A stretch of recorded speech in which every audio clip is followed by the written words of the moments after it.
Buenas tardes, estamos con Julio Messer. Comentanos acerca de esta carrera, felicitaciones. Bueno, muchas gracias.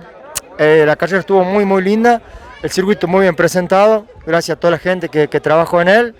Y bueno, las dos mangas, la primera pinché la goma, me costó mucho y bueno, pero pude terminar bien. Y la segunda manga ya pude largar un poco mejor y bueno, con la moto bien y pude ganarla. Así que bueno, quedé como ganador de la general por la sumatoria de las mangas. Ahora, comentanos tus objetivos para esta temporada.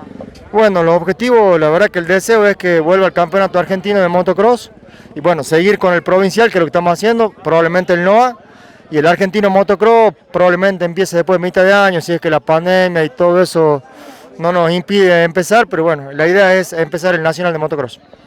¿Cómo hiciste el año pasado estando tanto tiempo parado? Bueno, la verdad que nos la arreglamos bastante bien, gracias a la gente de la Secretaría de Deporte que entendió nuestros protocolos y todo. Pudimos entrenar un par de veces en esta pista y en otras, incluso hicimos clínicas de manejo también, así que bueno, la verdad que nos la rebuscamos para seguir en la actividad. Era un poco espaciado el tiempo, pero bueno, algo hicimos.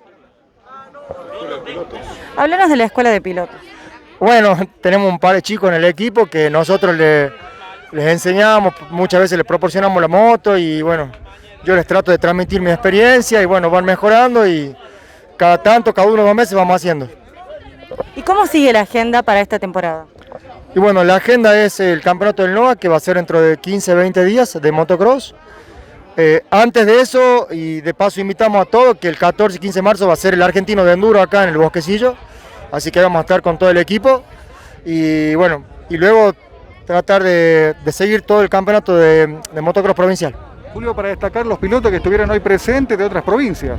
Increíble, la verdad muy agradecido a todos, casi 80 motos tuvimos en total, con pilotos de San Juan, Córdoba, Tucumán, Salta, Jujuy, Santiago del Estero. Increíble, la verdad, hace mucho tiempo que no veíamos eso y bueno, muy agradecido a todos por venir. Felicitaciones una vez más y a seguir trabajando para esta temporada. Bueno, muchas gracias a ustedes y felicitaciones también por venir a cubrir nuestro evento y bueno, un saludo grande para Diego Llano, que es de nuestra escuelita y anduvo bien.